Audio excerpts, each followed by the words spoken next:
فأصحاب الميمنة ما أصحاب الميمنة وأصحاب المشأمة ما أصحاب المشأمة والسابقون السابقون. Хвала Аллаху, Господу миров! Я свидетельствую, что нет божества достойного поклонения, кроме Аллаха, и что наш господин Мухаммад – его раб и посланник. О Аллах, благослови и приветствуй миром нашего господина и любимца Мухаммада, его семью и сподвижников. О рабы Аллаха! Я завещаю вам и своей грешной душе бояться Всевышнего Аллаха. Бойтесь же Его и повинуйтесь Ему, ведь поистине Аллах с теми, кто богобоязнен и кто творит добро. Всевышний Аллах говорит: «О верующие, бойтесь Аллаха, как должно Его бояться, и умирайте, только будучи мусульманами».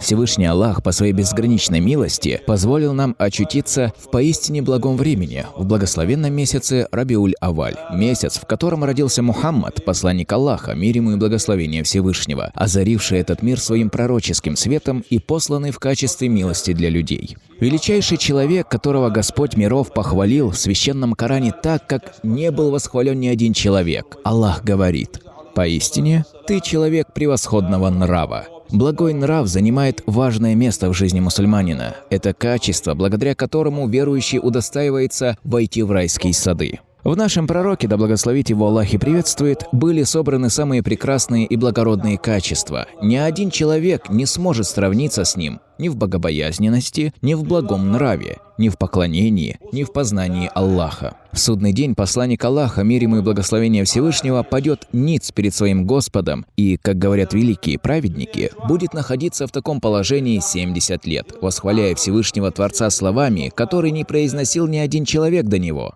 Так он будет просить Аллаха избавить свою общину от тяжести судного дня и наградить их раем.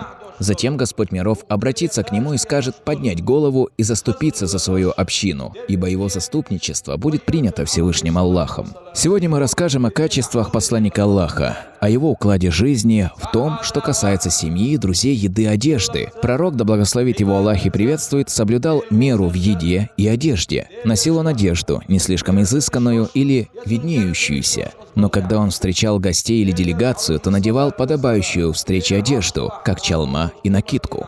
Снимал он чалму только во время паломничества, в остальных случаях он всегда носил ее на голове, особенно в мечети. Поэтому для тех, кто заявляет любовь к посланнику Аллаха и следование его сунне, крайне важно соответствовать его образу в том, что касается одежды. Надевать чалму при вхождении в мечеть и носить подобающую мусульманскую духу одежду. В том, что касается еды, то любимец Аллаха, мир ему и благословение Всевышнего, ел то, что находил под своей рукой, будь это хоть незначительная еда. Наступали и времена, когда он прикладывал камень к животу и плотно завязывал его из-за отсутствия еды. Его жены также переносили с ним это непростое бремя и проявляли красивое терпение, отчего посланник Аллаха, мир ему и благословение Всевышнего, приходил в радость. Однако в один день его жены собрались вместе и пожаловались посланнику Аллаха на нищету и обездоленность. Они возжелали такую же роскошную жизнь, как у персидских и римских царей и их жен. Эта жалоба и это желание мирского привели посланника Аллаха, мир ему и благословение Всевышнего, в сильную ярость. Дошло до того, что он поклялся не приближаться к ним в течение месяца. Так продолжалось, пока не были ниспосланы 2 аята из суры Аль-Ахзаба.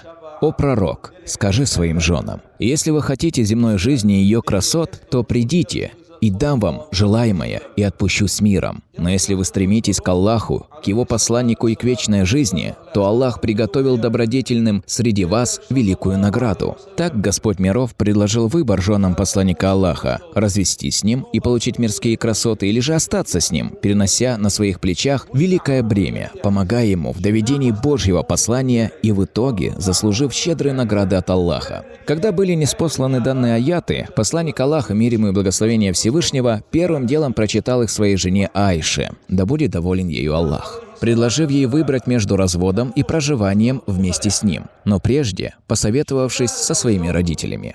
Она тотчас же дала понять, что никогда не предпочтет посланнику Аллаха что-либо из мирского и тем более не будет советоваться со своими родителями насчет данного выбора. После этого господин всех творений, да благословит его Аллах и приветствует, предложил и остальным своим 8 женам данный выбор. Но те, подобно Аише, дали ясный ответ, что останутся вместе с посланником Аллаха до конца своей жизни. Услышав от них данный ответ, сердце пророка, да благословит его Аллах и приветствует, наполнилось большой радостью и восторгом.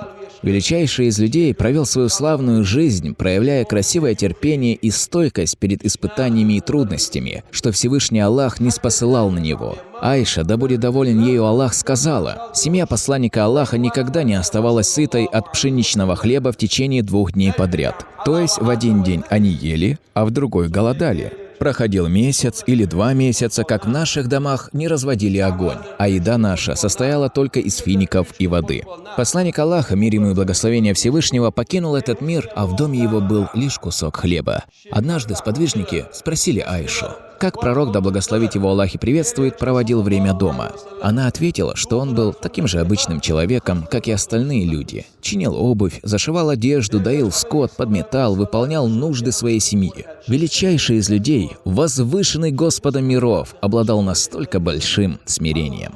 В его сердце не краилась даже частичка высокомерия. Он выстаивал длинные ночи с трепетом и усердием, чтобы его община была в безопасности и блаженстве. Переносил усталость, чтобы не уставала его община. Голодал, чтобы не голодала его община. Был настолько щедрым, что давал нуждающимся, несмотря на свою бедность, подобно тому, как наполненное водой облако извергало обильно дождь. Это при том, что ему были дарованы ключи для завоевания многих великих стран, дозволены трофеи и могучая власть, которую он мог получить, если бы захотел. Ему были подчинены горы, которые могли стать для него золотом и передвигаться вместе с ним. Но он отказался от всего этого и сказал: «Я буду голодать день, а в другой быть сытым. Испытав голод, я буду обращаться к Аллаху и искать у него помощи. Насытившись, я буду благодарить и восхвалять Аллаха за это».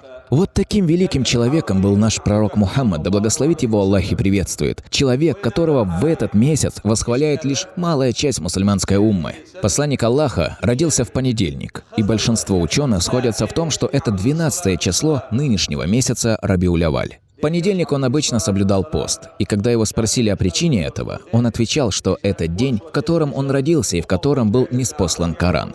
Если бы он не появился на свет, то не был бы ниспослан ни Коран, не было бы других великих ночей. Поэтому, в знак благодарности Аллаху за то, что он родился на этот свет, пророк, да благословит его Аллах и приветствует, выделял понедельник таким великим поклонением, как пост. Вот почему никто не имеет права порицать тех, чьи сердца наполнились любовью к посланнику Аллаха, и уста их восхваляют его в этот великий месяц, месяц Рабиуль-Авваль.